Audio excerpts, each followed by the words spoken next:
My name is Pastor Tim. I serve as the co-pastor at Zion Lutheran in Stewartville, just up I-90. I'm Todd Buegler. I am the senior pastor at Trinity Lutheran in Owatonna. And yeah, Pastor Barb from the Synod office reached out to us because we both have been in different points in this process of mission, vision, and values. For us in Stewartville, it's all very fresh, very new. We just launched our values.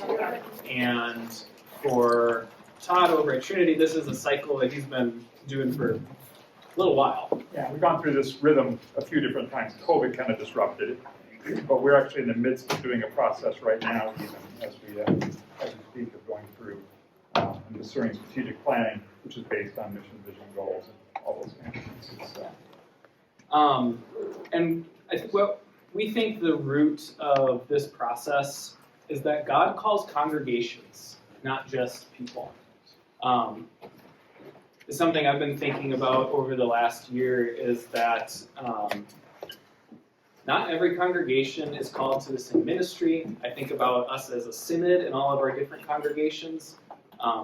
What Zion does in our ministry is very different than Trinity's ministry, and or what some of our other churches, like in Rochester, their ministries. All of our ministries are very different, just like us as individuals have very different ministries. And we both fully believe that that's okay and that's great, because as congregations, we all have different gifts to offer. And that became really apparent for me. I went to the church-wide assembly this past summer, so my eyes were opened even more to our interconnectedness, not just at the synod levels, but across the country. To be able to see congregations from Alaska to the Bahamas coming together was really neat. So I fully believe that God calls congregations. And a clear set of mission, vision, and values can help define your congregation's ministry and give all of us direction and purpose. We don't exist just to exist as congregations. We exist to partner with the Holy Spirit in carrying out God's action in the world. I think a part of that, too, is just the recognition that our contexts are so different. I mean, I served in Maple Grove for 27 years prior to coming to Owatonna, and that's a radically different community than Owatonna is, which is very different from Stewartville, very different from Mankato, Rochester, all our communities. So part of the process is also being a student of your community and figuring out what the needs are within that place as well. So. Absolutely. And I have served in a large congregation in Mankato. My internship was in Kenyon. I've served, and that's an 8-point internship site. So I've served some of our biggest congregations and our smallest congregations. You say 8 points? It's not all. It's very complicated. You can Google the Kenyon area internship and learn all you want about it. Yep. Very special internship location in so many ways. A lot of therapy involved. Yeah. And I, through this process and thinking through mission, vision, and values, fully believe that this is not just for big congregations. Something like this might feel like it's kind of a very corporate thing, but this can have great benefits for congregations of every size to give clear direction in your ministries. So why do congregations need a clear mission, vision, and values?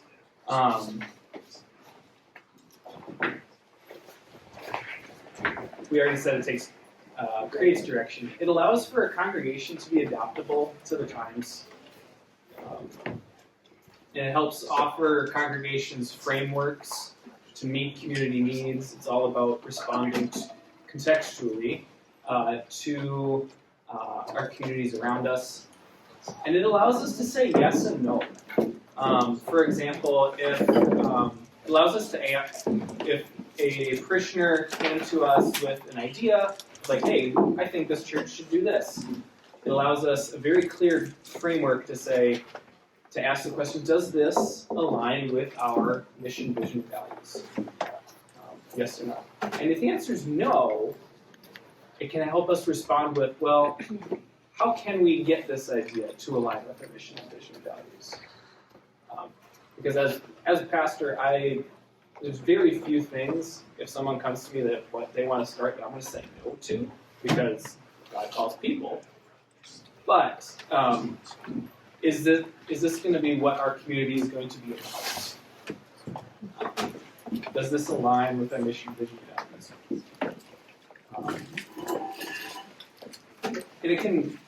A clearly articulated mission, vision, values can give visitors and outsiders a clear idea of who we are as a community. It can help them in their discernment of whether they want to be a part of this community. Are these the things that, hopefully, that my faith aligns with? And it gives our people buy-in to invest their times and talents and resources to know that this is the direction that this congregation, this faith community is going.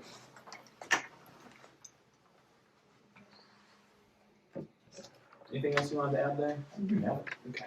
All right. So what we're going to do is I'm going to talk about our story from Zion in Stewartville, and then I'll turn it over to Todd, and he'll talk about Trinity and some of the things that we're doing.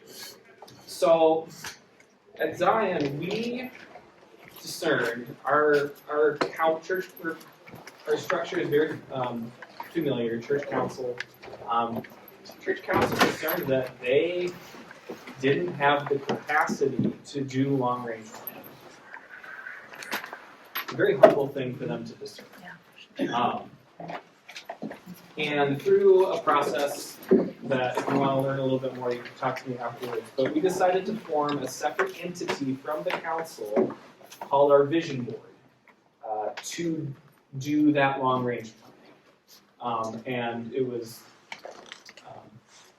as written in stone as we could make it, that the council would trust, affirm, and support and implement what the Vision Board had discerned. For real practical things, our Vision Board, it's 5 members serving 5-year terms, plus me, and the council vice president sits in as a liaison. We were very intentional in the selection of our people. We wanted people who had skills in strategic thinking, who could take that 35,000-foot view and not get stuck down in the weeds.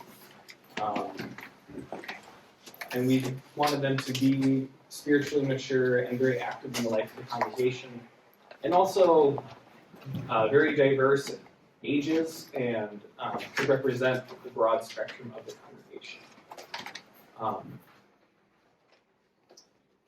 The Vision Board is not responsible for answering how.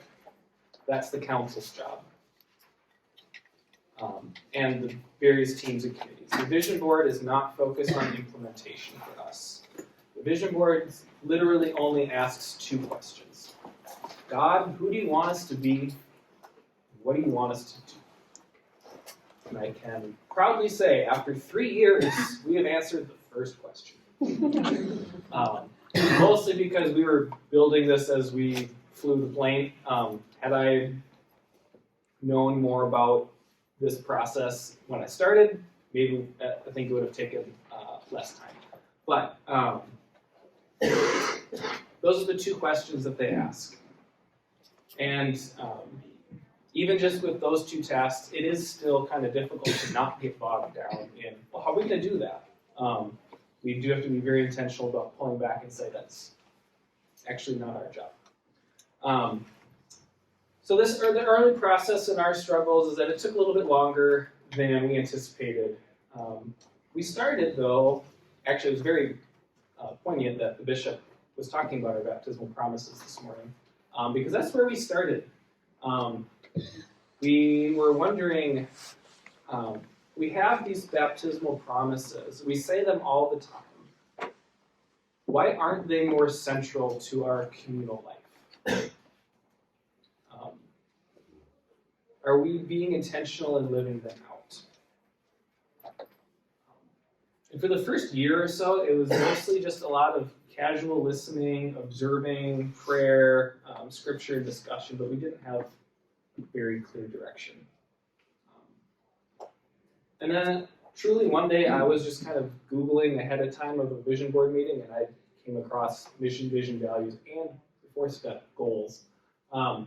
And something just clicked, and I immediately had a very clear idea of what or where this committee, this group, this team was going to be going. And so we reviewed our mission statement, and a mission statement is something, it's about why you exist. What's your purpose in the world?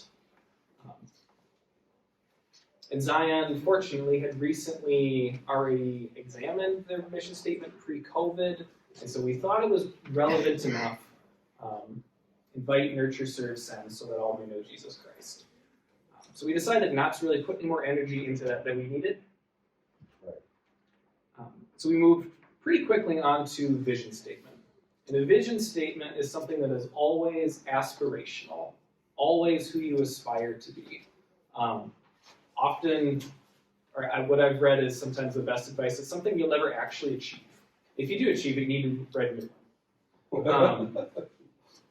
But you work toward it anyway. And so we spent a lot of time in the wilderness working on this vision statement. And it gave us a chance to see these areas where we thought we excelled as a church, some of those baptismal promises that we thought we were upholding really well, and these other promises that we were maybe not emphasizing very much. And a vision statement was something very new for us. But through the first year or so, we had very much discerned that we felt like we needed to be a more outwardly facing congregation. And we also knew that's where we felt our vision statement was going to be pulling us, is to be more outwardly facing, more community facing. But we knew it needed to be centered in Scripture, specifically in the Gospels. And so our vision statement that we came up with is that second to last bullet. We strive to live out our gospel calling to be God's hands and feet in the world, following the example of our Lord Jesus Christ. For short, we are God's hands and feet. That's another pattern that we kind of developed, is creating shorthands for all of our things that are much more memorable for people to latch onto. And then we announced that to the congregation to much fanfare, and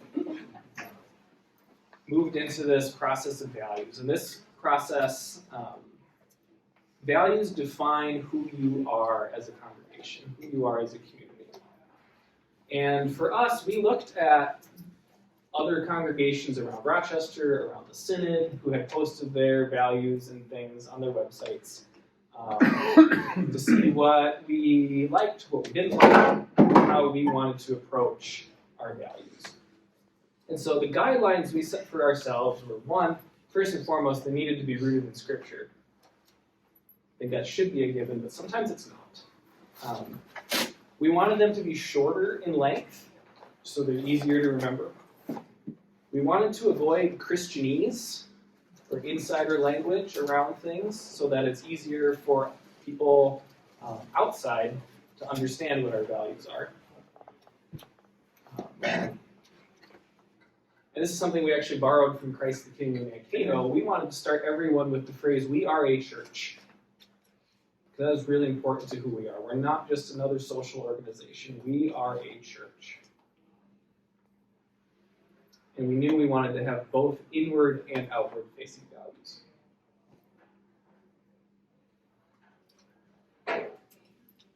And in the discernment in our discernment process of our values, we wanted to ask the congregation, who do you think we are? Because your values shouldn't be redefining who you are. It should be a reflection of who you already are. because there are values that your congregations each hold, whether implicitly or explicitly. And so we didn't want to reinvent who Zion is, but we want to be celebrating what God is already doing among us.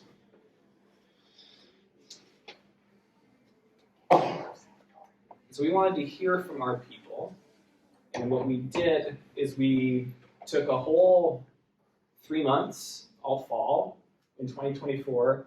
We had focus groups, cottage meetings, table talks, whatever you want to call it. And we asked these questions. What do you value about Zion? What keeps you coming back to Zion?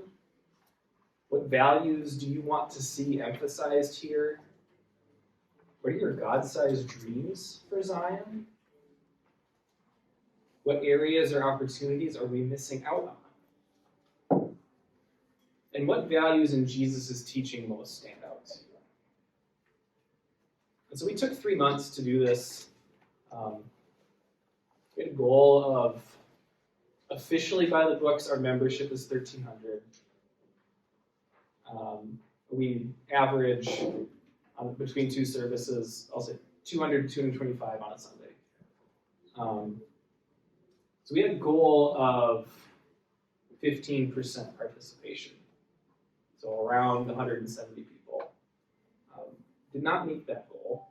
We were close, but we met with people wherever we could, in small groups, to figure out how to answer these questions. Our goal was about 10%. And we put these answers into a spreadsheet, and we printed, and we coded the data. Has anyone ever done any qualitative research before? So you know what coding is. You can probably do it quicker with AI now, but I don't like it, so I didn't want to do that. So we printed it out, and what you do is you kind of take it all in and look for patterns and color code it. Color code the patterns. We did that as a group. It took a couple months. Our meetings are no more than 90 minutes as a vision board. So it took a couple months, but we found these key themes that were pulled out of this data.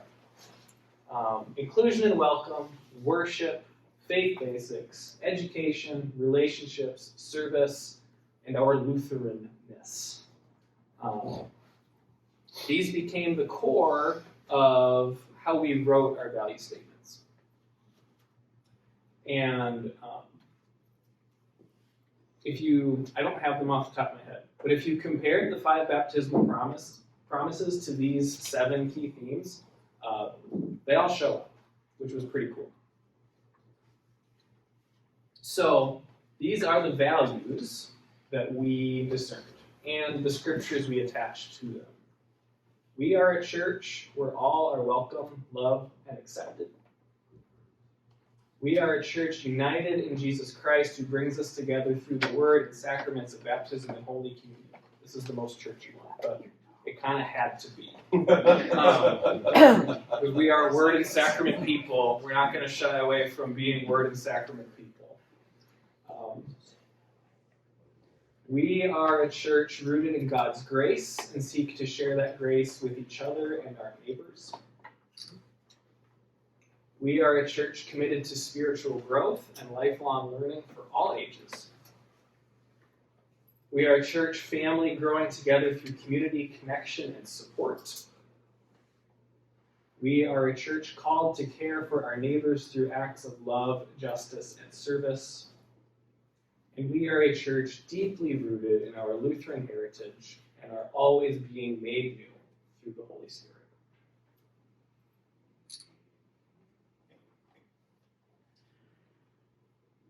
This is where Zion currently is. We just rolled this out to the congregation in January. And we did it through a preaching series because all these values had scripture connected to multiple scriptures connected to them. So that became our lectionary for 7 weeks, preaching on our values. And there just happened to be 7 weeks between the start of 2026 and Lent. So it worked out really well for Epiphany to preach this mini-series. We are also very fortunate enough to have a designer in our congregation, and he helped us design banners and posters and other print materials, which I'll show in the next few slides so you can kind of see. We created shorthands for each value because we want them that are easy to remember. We created iconography for each number, or for each value, so you can just quick see the little icon and kind of know. We created banners that will someday, hopefully, be hanging in our sanctuary to surround ourselves in our values as a visual. And we have posters that go, we have an upstairs fellowship hall and a downstairs fellowship hall. So we're gonna hang those. And we also created postcard-sized take-home cards that just live in the pew. Things that we can also give away in like member packets or our little visitor welcome bags, those kinds of things. Anything to help socialize this new language to the congregation. So that's the place where we're at right now, is socializing this new thing, because this is very new for us. We're still forming, we're still learning. So these are the banners that we have with the scriptures attached to them.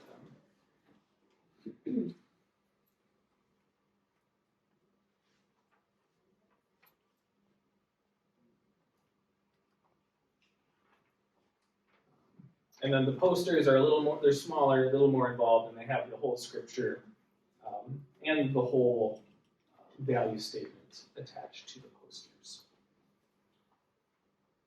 And it does feel a little corporate. We have a brand kit. I'm not gonna brag. And then this last one is another poster where we include, this is a picture, it's a poster and it's the postcard with our mission, vision, and values all together in one card.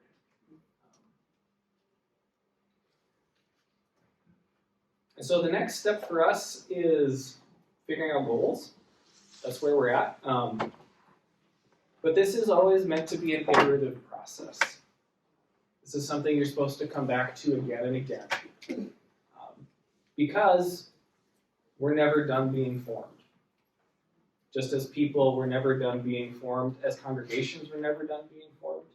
And even more so because you have turnover in people and all those things. So your congregations evolve and change over the years. And so in the second half with Todd, I'm going to learn just as much as you, because we're in the goal setting phase, which is its own thing.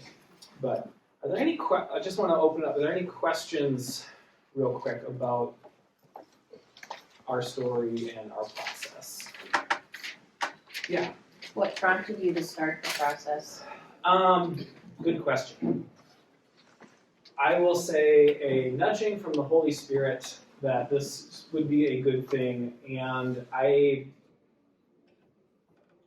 have always felt within myself that long-range planning is something that I'm gifted at, and so I just kind of felt like, and we were just coming out of COVID when I started at Zion, so it was a good chance to figure out what are we going to do now that we're in a whole new world and we're coming back together and that kind of thing. So it was kind of the perfect opportunity to start something like this for us. When you did the focus groups, we tried to do some of those things, but really challenged with the demographic. Yeah. We would always get the same voice. Yep. Did you have that challenge and how did you overcome that? A little, but what we did is we tried to go where the people were, and so we went into home. We had people host them at homes. We are one of our little struggles is we tend to be an upstairs and downstairs church where some of our Sunday school folks don't mingle with the upstairs folks. So we sent people downstairs. We had two younger moms who were on the vision board at the time, and so they were all in on like, hey, I'm gonna go talk to Sunday school parents. We're gonna get their voice. So it is a struggle to try and get to all the different demographics you want to. So you do have to put a lot of effort to be really intentional. One of the things I tell my congregation all the time, I've never been in sales, but I know the ABC, always be closing. I change it to always be invited. Always personal invitations for people is I won't say it's what gets it done, but it's definitely gets your foot in the door a lot. Yep. All right, Todd. I'm just going to talk real quick about the story from Trinity's perspective, and then into some of the planning phases, because we've been through that cycle a few different times. And our story is actually remarkably similar to Zion's in a lot of ways. There's some differences in how we went about things and how we got at things, which I think actually reinforces the idea, again, contextually, we're all going to look different, right? I mean, we're all different, we're all going to have different processes, and we very much have to customize to our own context and our own congregational culture and all those different kinds of pieces. So at Trinity, we've been through this, like I said, a cycle a number of times. When I first came there, they had a long interim prior to my being there. It had been almost 2 years, but they had an interim pastor who had done a remarkable job. Peter Strumman was the interim, if you remember his name, former bishop. And he'd done a remarkable job setting the table and clearing the decks. Those are two things. He kind of changed expectations. We're not going to be like we were. We're going to be something different. And when I got there, there was a sense of, we've got this stuff, and there's kind of, we're waiting for someone to push the big green go button. And so stepping into that planning was a thing that they were really ready for. They felt like they'd been sitting for 2 years, kind of waiting and making some shifts. We set our congregational council as our primary vision team in this case. And part of that was, again, Peter Strumman's work. He set the expectation that the council's work was to stay out of the weeds. And that's been a part of the culture ever since then. That really, we're keeping the details at the planning levels of committees and staff and ministry teams. But our church council's job is to stay focused on the mission and vision. The line I will use often is that every time the church council discusses the cost of donuts and why we're losing so much money, a puppy dies.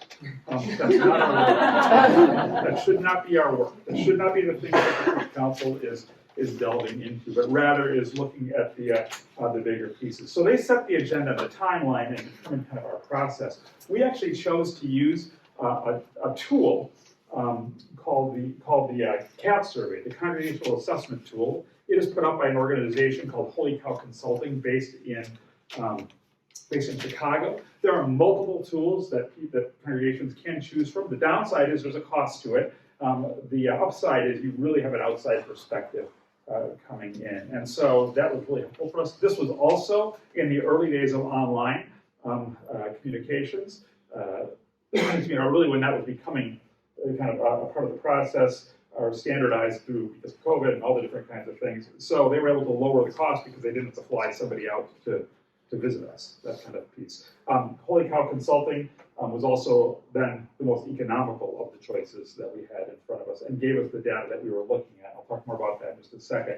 But they really helped us determine congregational culture, what were our strengths, what were our weaknesses, and what are our priorities. And so they gave us really helpful information on that. We then created a task force to look at the mission statement of the congregation. The mission statement we had prior to this point was great. It had all the things. It was probably 8 sentences long, a lengthy paragraph kind of a thing, and not the kind of thing that people could remember on an ongoing basis. So we made some shifts in that. But what we determined in our process with the council was that we were going to follow this order for things. A little bit different than what Zion did, but all the elements are there, but we kind of did it in a little different order. So the first stage was collecting data. Again, the Holy Cow Consulting thing, and again, we also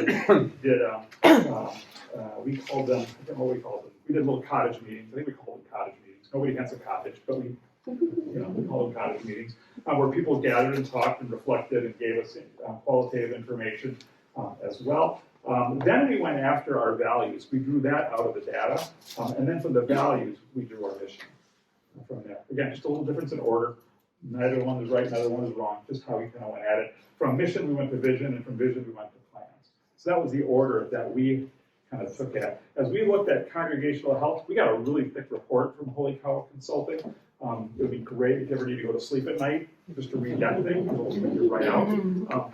But fundamentally, this was the thing that they really focused on. We paid the most attention to.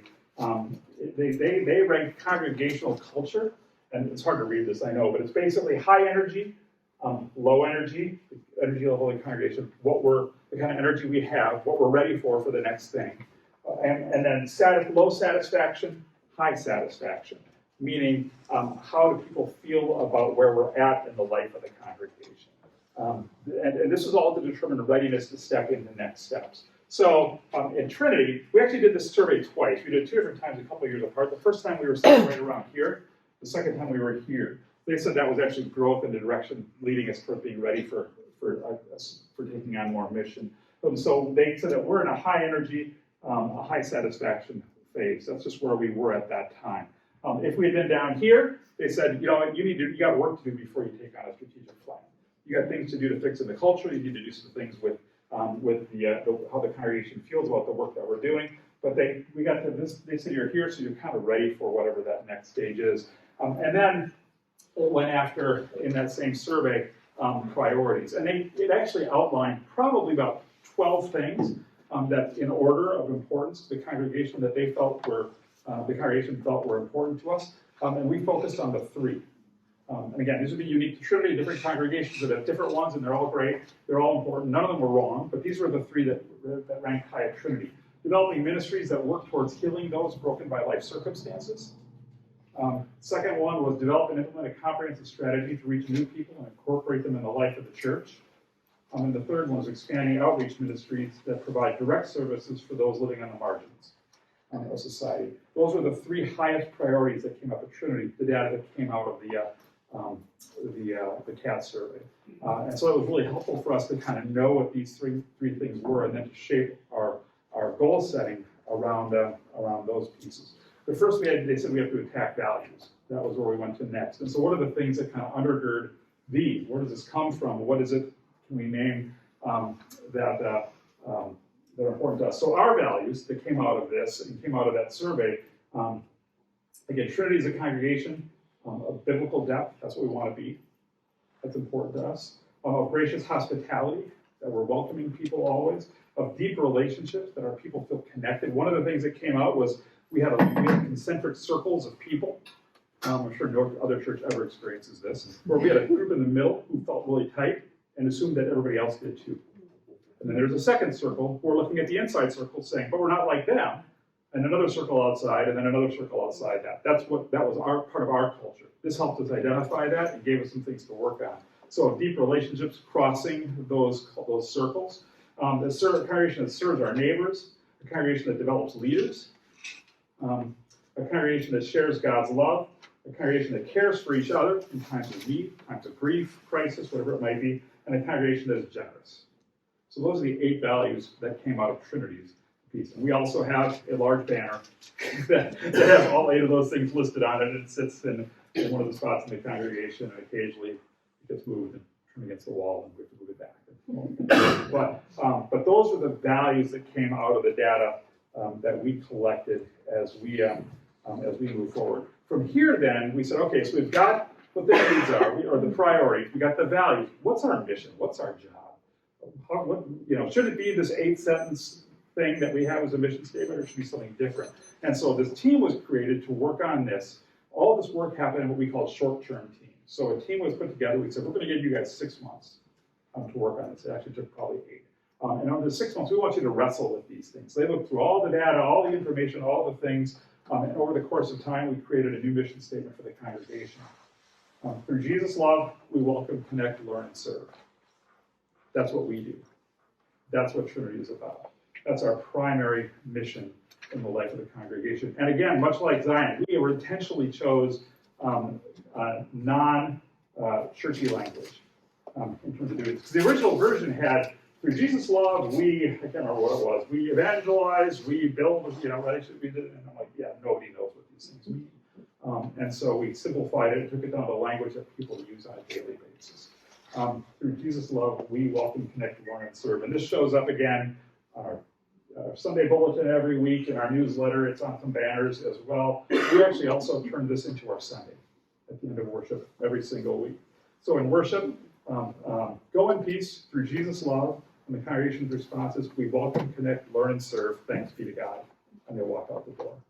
Which is, in terms of culturalizing something, what that does is everybody knows it. It's great. I go to adult ed and I'll make some reference to our mission statement, and I'll jokingly say, because through Jesus' love, we, and they all go, welcome, connect, learn, serve, we know. But that's the thing. And I think repetition is important because vision leaks and mission leaks. When you forget things, or when you don't do things over and over again, you kind of just forget what they are. But our whole congregation, at least the worshiping community, kind of knows what this is because we do it every single week. In worship as our sending. So that became a part of our thing as well. So once we created the mission, we jumped to vision. We took a different approach. There's a guy named Michael Hyatt who does a lot of work, both business and faith-based as well, that talks about mission, vision, those kinds of pieces. We did not create a vision statement. We created a vision script. He talked about this in a book that he wrote about this. And so a vision script is actually, this is where it gets wacky. Our vision statement, single space, 11-point font is probably 5 pages long. But what it is it's a story. It starts off with, on Wednesday, October, whatever, 2028, if you walk in the narthex at Trinity Lutheran Church in Owatonna, here's what you see. And it's everything from, a group meeting in our fellowship hall to package food that's going to community pathways, the staff walking around the hallway, greeting each other, full of, loving their work. There's this long list of things that it is, but it's a descriptive. It's a script. It's not a statement. And the reason we do that is vision statements and mission statements are often confused with each other.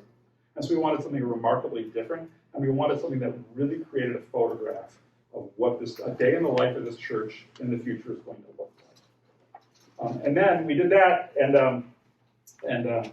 I wrote that primarily, but then we took the church council, went at it, and kind of edited it. Our church staff went at it and kind of edited it, and we made some changes. We've adapted it a bit over time. But we actually did this as a sermon on a Sunday morning, where I got up and I read the opening paragraph, and then, this is great, I had church council people just sitting in different spots in the sanctuary with microphones, and then they just stood up in order and read the next section. So nobody knew who was standing up next. That's a way to keep people guessing. And then we did that as a sermon piece. And we did it in a couple different settings. And at least twice a year, our church staff will, at our meetings, we read through it again. And we'd say, how are we doing on making this picture, this photograph of the future a reality? Vision statements, vision scripts, is one better than the other? Not really. It's just a different way of kind of getting at that. But we wanted to create really a photo of what this was going to be. A day in the life of the church in the future. So that's the direction that we chose to go. Then we got into the planning pieces, and this is the most recent thing. As we came out of this and the church council was doing its work and collecting more data, and we did some more vision statements, we created 4 areas of focus for the church. I'll get to what they are in a second here. But the church council, we created 4 areas of focus, the things that we want to work on, and then we created a team of 10 to 12 people for each of those 4 areas to start doing the detailed work on it. Those 4 areas, one was, these are not in order of importance. One was leadership development. That was one of the things that came out of it. And we phrased it as leadership development for the sake of the congregation and the community. We need a deeper bench of leaders if we want to do more in the congregation. We need to strengthen leadership in the congregation, but also we recognize that we have a lot of people in the congregation that are leading in our community. We have folks that are on our school board. We have folks that are on our city council. We have folks that are volunteer volleyball coaches. We have folks on softball fields. We have folks on boardrooms and businesses. And they're all leading. And we want to make sure that their faith is a part of their identity, that baptismal call, and that their leadership is influenced by their faith. And the decisions they're making in these other places reflect our values as people of faith and as people who follow Jesus. Making sense kind of in that? And so leadership development for the sake of the congregation and the community was important. They're recommended, and so each team, they just actually finished this last cycle, they just finished their work. They just presented this to council. Our church council had a retreat last Saturday and went through all of these and did some editing and a little bit of changing, because that's their job, vision, right? And so these are pretty fresh for us as well. The council is going to talk about it again next month and then work into implementation. But this group, we had 10, 12 people that spent 10 months working on leadership development, and they had one recommendation, that they're going to develop a leadership team. It seems like that's pretty, wasn't that what you were? But they really wanted to get, they said they really want to stay out of the weeds and say, no, we're going to implement these things. It's going to be different every single year, maybe even every 6 months. We're going to change our strategy for how we get at that, and that needs a team that's going to work it. Here are the things that we think are important, and there's a whole 2 or 3 pages. I didn't bring that because it would be way too many slides, but 2 or 3 pages of details. But we want that team to own it. And by the way, about half of us want to be on that team as well. So that was a piece of it. Then in terms of planning, the next area we talked about was membership and engagement in the life of the congregation. Because here's the fundamental question we were asking ourselves: why does membership matter? If someone calls us who's a member of the church and asks us to do their wedding, we'll do it. If someone calls us and asks who's not a member of the church and asks us to do their wedding, we'll do it. If someone calls and asks about a funeral, we don't check their membership status. We do it, right? I mean, if people walk in the door to collect food because we have a student pantry program, there's nothing to do with membership involved in that. And so what's the point? Well, we decided there is a point. Membership is important for commitment. This is all of these conversations. But we're less interested. We've been talking a lot about how we grow our membership, but what we realize is we need to grow our engagement. Membership will follow, but engagement in ministry is going to be the critical element that we need to be thinking about. Because if people are engaged, again, that's where they're connected. They're feeling welcome. They're feeling connected. They're learning. They're serving. They're doing all those things. That fits back to our mission. And so we talked about the recommendations that came out of this team were 4 things. One is we expand the number of what we call invitation-friendly events, things that make it easy for our members to invite others. Okay, because we're Lutherans. We get kind of hinky about inviting people, right? That sounds like evangelism, and that makes me really uncomfortable because I'm Norwegian, and that's just not a natural part of of who we are. But if we create spaces that are really easy to invite people into, that makes it simpler to do. So how do we do that? How do we help our congregation invite others into the life of the community?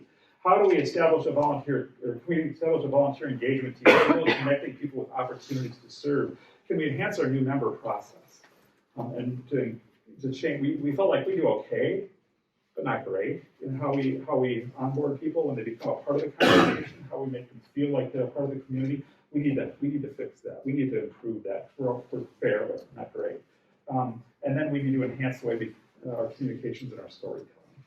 We're talking about what the life of this community does together, how we are community for each other and for the sake of the world around us. So these are the 4 recommendations that came out of this membership and engagement group after their 10 months or so of work.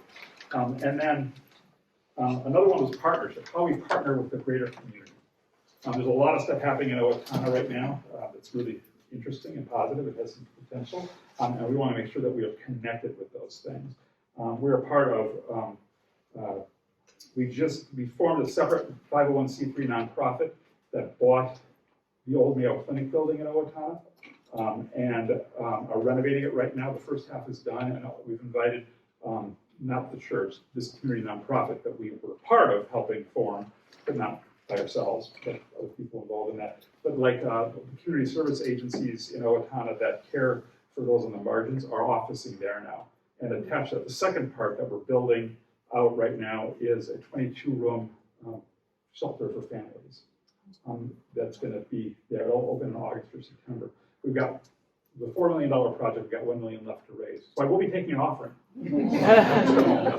Flash my Venmo, not kidding. But this is a thing. And so how do we connect? This is a new opportunity. How do we connect with these organizations in ways that we can fulfill these opportunities and the potential we think God has put in front of the community to do these things. So recommend what done, enhance local ministry engagement with our current community partners, and then second, establish in-house programs that align with community needs and Trinity vision and definition of partnerships. First, they had to define partners. What does that mean? And they came up with a definition for that. But part of the deal is there's lots of organizations that we work with. There's organizations I would call friends, and there's organizations that we call partners. There's organizations we send a lot of money to, and volunteers and people to, but there's other organizations we like. But how do we differentiate between those things, and what does that mean? And so trying to figure that out for ourselves So that when an organization comes to us, we can say, yeah, let's enter into a relationship. What is that relationship going to be? Well, we have some criteria for the way their values align with ours, for their mission, for the things that they do, for what the cost would be, and how we might connect in the future with them. So these are a part of, become an important part of our conversations as well. And then the fourth area for us was we use the phrase reimagining children, youth, and family ministries. Trinity's always had a history of having pretty good children, youth, and family ministries, and we still do. But we also know the world is changing so dramatically and so quickly. And what I used to say, what works 20 years ago does not work today. Now I just say what worked pre-COVID does not work today. I mean, it's shifted that much and that quickly. And so we really have to figure out what this is and what it means for us, because this is an important part of who we are as a church now and as a church in the future. Our young people are an important part of our community, and we want to make sure we're tending to that well. So we need to develop new ministries around children, youth, and family, and we need to increase our capacity for our staff to do relational ministry, really connecting on a relational level with young people and with their families. We need to deepen Trinity's financial commitment to children, youth, and families. We realize, looking at the numbers, that while the number of kids has gone up and such, that we're working with and that we're connected with in the community, our budget has stayed, in that area has really stayed flat, which means that if you take inflation into account, we've actually reduced it. And that's happened over a long period of time, and so really to reduce more, like when we actually figured out how much it's reduced, we got really uncomfortable. I thought this was important to us. And so we need to take a look at that. We talk about milestone events as important markers that we do, events that happen, First Communion, receiving Bibles, those kinds of things. But we want to deepen those milestone events and maybe add some new ones into that mix, because those things become family members as well and involve the whole family. Again, enhancing communications and storytelling. We realized we were weak in that area for talking about the ministries that happen with young people, and then we want to create a comprehensive mentorship program. Right now we do a mentorship for 1 year as part of the confirmation thing. We're wondering what it would look like for a young person to have a mentor over a 6-year time period. And so we want to shift that, because again, that relational piece. This is way different than the old days. I still hear, man, people that are old tell me, God, why can't we get back to the days when we took 80 kids out to do a musical on a school bus and travel across country? I would never ride in a school bus across country for one thing. I'm going to drive to Seattle in a school bus, or you're nuts. But even more so, because that doesn't work. That's not where our young people's culturally are at right now. What will work? And even more importantly, what will work in 2, 3, 4, and 5 years? Because those are the questions that we need to be asking instead of just assuming we're doing the same. And so what's going to happen now is for each of these recommendations, right? The council, our next step is, I'm going to go back here, so there's a total of 1, 2, 3, 4, 5. There's 13 recommendations that came out of our strategic planning process that, again, fed by mission, vision, values, and goals. Some of these will be handed to staff. A few of them will, because they're staff issues that we need to figure out. But for each of these, we are going to create a team. Right, the remaining ones, we're going to create a team of people that's going to work on, okay, so we're going to create a team of 6 to 8 people that are going to work on milestones. We're going to create a team of, 4 to 5 people, maybe 6 people who are going to work on enhancing storytelling and communication. Some of those kinds of pieces. Some of them, like the increasing financial commitment, we're going to hand out recommendations to Trinity's Finance Committee that already exists. We don't need to create a team for that. So if they're going to go, these things are going to be divvied out in different ways. But the beauty of this whole thing, what I found the secret sauce, is that for each of the areas, we had 10 to 15 people actually 12 to 15 people on a team. Well, right there, we just involved almost 60 people in the process, on top of the council, on top of the team that first developed the mission statement. So we've had a lot of folks involved. And if we have even to say 8 or 9 of these recommendations have a team of 6 to 8, maybe 10 people, we've just expanded that number of people involved. Beyond it. So what we've just done is we've engaged lots of people in the process, which really is the thing that makes a difference. And what we discovered is, I was thinking about this, Tim, when you were talking about the question about how who does these things and how you draw them out, is when I approached people to be a part of this, I very rarely got asked or got told no. The thing I heard often was, I'm just so glad you thought of me. because this is something that they feel is substantial, as opposed to, you know, I need somebody to sort of go into this Sunday. Sorry, I said that out loud. The puppy just died. So you know what I'm saying? As opposed to this, people want to engage in the future. And they get excited about the idea of trying to figure out what the future of their church, of this community that they love, is a part of. And so the people that told me no were people that really honestly were like, I'm sorry, I got 6 kids, and I'm spending every night out, or I got this going on, or I got that going on, or I just took a new job. Those folks said no, but everybody, they had the capacity. They said yes, because they were involved. They were interested in being a part of this piece. So our next stage is to pull these implementation teams together and to do this work on the actual recommendations. So that's how we chose to go about the planning process of putting these things together, is drawing these teams and then stepping into that. But for every congregation, it's going to be a different set. We're unique just in terms of scope, but not any better, not any worse. It's just a different scenario. And so you're going to have to figure out for yourselves the processes that make sense for your context and where you're at if you want to endeavor into this sort of a planning process. Any questions, comments, bad jokes? I'll take anything at this point. You've named a whole lot of people involved in your process. Do you want to give us like a percentage of your congregation? I know Trinity is a pretty large congregation, so what would be the percentage? I don't know. I'd have to do math. I mean, Trinity baptized membership is about 4,400. There's 4 pastors on our team, and so actually 3 pastors and a deacon on our pastoral team. And so again, it's sometimes when I do workshops, sometimes I don't lead with that because I don't want people to think, well, that just applies to that. That's a whole. I don't want to, because the concept, the idea of drawing people into the process is pretty universal. So percentage-wise, actually, it's still pretty small in the scheme of things. Probably a smaller percentage than Tim had involved in his process as well. You know, and my hope is that as we look at all these teams, right,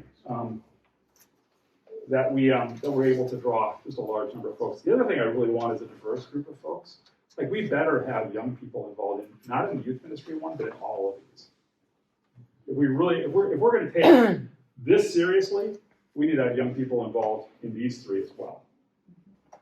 Because if we're not, then we're just creating the one-eared Mickey Mouse thing, you know, that like here's the church and here's the youth group attached to the side, as opposed to integrating young people into the life of the church. But how do we create this diversity? And from an age perspective, one thing we realized as we were looking at this with our church council, I looked around our church council and I realized, just on a fluke, just kind of a moment, oh, these people are all about my age. You know, gotta do something about that. We've been recruiting people that we hung out with, we kind of knew and hung out with. And so we have this last 2 cycles of elections for church council, we've really been seeking out people who are in their 20s and people who are in their 80s to be a part of that. We have a lot of people who are kids the same age as mine. And so how do we diversify, make sure that happens in all of these teams as well? You know, as much cultural diversity as we can draw as well, which in my context is pretty limited. To be honest, that's the thing we need to work on. But that's a reality. And so that's an important piece of it as well. So, Can I jump in? yeah, I know, please. I know Trinity might be the largest congregation in the Synod. There's a good chance of that. And so you might have 60 people in worship in some of your congregations, and that's great. And so like I want to reemphasize like that this kind of thing is for congregations of all sizes and will can give you life and direction and hopefully momentum in ministry as well. And I think it starts with being intentional about long-term planning, because I think that's what we noticed at Zion is like that had been done maybe 1 or 2 pastors ago, and if you're not intentional about it, it's something that just is really easy to fall by the wayside. It's very easy just to turn back inward. We're going to focus on Sunday school. And Sunday school is great, but there's more to being the body of Christ than that. And so I think it starts with being intentional. It starts with, if you don't know, because this was admittedly a lot of information, if you don't know where to start, think you start in Scripture and in prayer. Modeling our congregations ourselves after Jesus, first and foremost. We actually spend a lot of time with Moses as well in our scriptural studies. But starting and being intentional in modeling our congregations as these people and who we want to be. Yeah. That's what I had. For either one of you, I've been through these in the corporate side of the world, and often you're gathering the voice of younger people that want their voice to be heard, but then when you get your committees together, they're not on the committee. How do you not lose that voice of that generation, right? Well, one thing, we tried really hard to make sure we had young people on all the committees. We had mixed success with that, I would say. But then the other piece, what came down to for us was the teams that was less represented, that we kept asking the question. How would young people, like we had I think we had no young people on the leadership development group, right? And so one of the things we kept saying was, how would, if you were 17 years old, how would you hear this? And so we would change and adjust. And then we would do, that became kind of part of staff role, part of my role too, was also then asking the questions of young people, what do you think about this? What if we did this? That kind of a thing, and drawing them into the process as well. So, trying to make sure representation happens, but if nothing else, just trying to make sure we're listening was the second piece that was really important. And some of them we had a fair number of representation in those pieces. So, good question. Great question. Other questions? Is there any way we can get a copy of your slides? Probably. It's probably a question for Matt. If we send it to Ashley, will she send it out to participants? That kind of thing? As long as you guys are cool sharing your slides, I think that's easily achievable. Reach out to somebody on Synod staff or just office@semn.org, Okay. and we'll make note of who's looking for them and try and get them to you. Yeah, happy to share. When you're a very small congregation, it's usually the same people on every committee, with maybe a couple others. And we're all about the same age. How do you convey to the other groups their importance to get involved and help us make those decisions? Because they're not even coming to church. So, I mean, it's like, we're just at a standstill kind of, and we don't. One of the things that we've done that's been helpful for us when we felt stuck is to engage in what we call what-if conversations. And so we'll do that in a number of different settings, and sometimes we've done it in people's homes as cottage meetings, sometimes we've done it, but you have to get people in the room to ask the questions, and that's the first challenge. But once we are with people, what I've done in different kind of ways, but I'll often use a 4x6 card, like a recipe card, and give everybody a marker and say, okay, I want you to, here's the deal. Well, actually, I'll keep the cards, my mistake. I'll keep the cards, but I'll ask the question, we're going to talk about the church and what we think God wants it to become. You can start a sentence only with the words, what if? And you can only reply to somebody's statement by saying yes and. If anybody says but, you have to put $1 in the can. And that becomes my coffee fund. Thanks for taking it easy on the puppies there. I don't want to overplay my hand. But you'll do this, so what, and someone will say, well, what if we had young people in worship? Write it down. What if we, did this? What if we did that? What if we had a youth group again? Write it down. What if we started a food shelf? Write it down, put it on the cards. And you wind up with a batch of maybe 30, 40 cards. And then you take a coffee break, and and I slap these cards on a wall or on a whiteboard or someplace that they're vertical. And then you give everybody the little stickers, little round green stickers or whatever, and say, everybody gets 3. What are the top of these? Which are the ones that get you the most excited? And you start drawing priorities that way, but what you're actually doing is engaging people in the conversation about what the church could become, which I think goes back to Tim's point. It's that question, what is God calling the church to be? Right? Because I think God speaks to us through community in that way. And so it creates a way, but it's just a simple way of creating some energy. I've become a big believer in the idea of organizational momentum, right? Congregational momentum. Once a congregation, the flywheel starts to turn, people want to be a part of things. If you just sometimes, if the flywheel isn't turning, it takes more energy to push it, but once it's going, then it starts to move and becomes easier to turn as you go. So that's a way. On an even smaller scale, it might just be as simple. The word that came to my mind is vulnerability. If you have like particular people in mind, ask them out for coffee and talk about these things and say, this is what we're thinking about at church, and we really value your opinion, and we'd love for you to be part of this process. And just laying it out like that, which could be, depending on who you are, a daunting thing to do, but that's what came to my mind. And the question is related to what the person behind me said.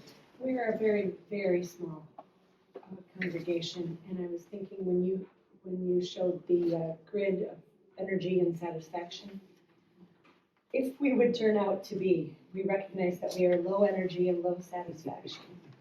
Would you advise that we do other things before we get to the strategic planning stuff? What would those experts have told you if your score had been lower? Right. How do you get stronger first and then develop the goals later? It gets to be a little bit of a catch-22. Yeah, chicken or egg, what you do. Yeah. And I think what the experts would tell you is a couple things. One is you have to be really honest with the congregation about that result. You have to talk about that. Say, well, this is what this is telling us, which is, by the way, what you told us because you filled out the surveys. Why is that? And I think there's a lot of power in being able to name things. So if we can name the fact that here's where we're at, and we would like to be over here, what do we need to do to move from point A to point L? You know, that kind of a thing. Recognizing that there might be multiple steps in that and involve them in the process of figuring those things out. Because inevitably what you create then is a self-fulfilling prophecy. We want to become this. That's the first step. Is to be able to say, here's where we're at, here's what we want to become. Then people start engaging in the process of how to get from here to there. That's one piece. And then they might say, okay, now let's start small. Let's take on some things. We need some wins. I use the win term in a way that I don't feel is appropriate, but it works for this situation. That you need some things that work, because then again, that starts to create that sense of congregational satisfaction and energy. Both people like being a part of things that are working. So maybe once a month, we're going to collect food and do something X, Y, or Z and do it with this and go from there. And I think that's kind of where my mind went with it is starting small and being, I think, mission, vision, values, again, to me, it still sounds like it's a very corporate thing, very large system thing. But it doesn't have to be. For a small context, maybe you don't need, probably shouldn't be looking at like five goals. Like one is enough. Doing one thing to move the needle is enough. And it's just figuring out what is that one thing God is calling your congregation to do. Jeanette? Would you say more about the yes and? Because I think folks gather and they're like, we want to think about the future and what this church has served so much. What about in the future? And then you get the buts. Yeah. right? Or the this, but there's no youth group here, or there's this, that, or the other thing. The slow adopters. Yeah. So can you say more about how you use the yes and to maybe not have those conversations shut down? Yeah. Well, first, we create the rules. You can't use but. You have to use yes and. So if anybody's got a but, they got to shut up. But So you literally told them in the meeting you cannot say you but. cannot say but. Okay. You can only say yes and. Literally, you can only say yes and. I mean, if you say something else, it's $1. So if someone says, what if we do this? Yes and this, yes and this. And then what that does is someone says, yes and, we could get young people involved in serving this food or serving this meal. Well, yes, and that would draw their parents in. And yes, and you start to create, again, it's the flywheel effect, right? Mm-hmm. It creates the energy, but you literally forbid but. Also, very well, we're out of time too, so I want to make sure there's something else going on. But you can talk to us afterwards too, if it's helpful. I just want to make sure. My comment was for, I think for the room, for those of us that struggle in small congregations, we may have to actually give ourselves permission or license to trust our own judgment and work with the internally sourced as part of the process to get to the crowdsourced solutions. And so you may know these things, and that may be very valid, and you just need to trust that, and that may bring you. And we all had a wonderful benchmark opportunity right here. And I saw tons of people taking pictures of the slides. I'm grateful that we can get the slides. There are some benchmark values, outcomes, concepts that can come from these things that you can incorporate with your judgment to get to step one on your journey to a crowdsourced solution like we saw so well presented today. So yeah, and your congregation's process is your congregation's process. Yeah.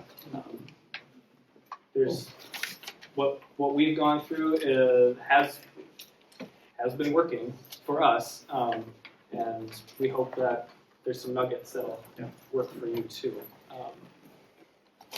Same thing. Our process works for us better because we created it. It's for us, but it wouldn't work for you necessarily. But you can create your adapt and create your own. And trust yourselves as leaders. Yeah. That's why you're here, is because you are leaders, and you have those leadership gifts. Yeah. Partnering with your pastors and deacons, you have the gifts to do this. And people have other questions, feel free to call us too or whatever. We're happy to help any way we can. We think your work is really important, and the things you do, the way you lead, is critical for the life of the church. Thanks for your time. Really appreciate it. Thank you so much.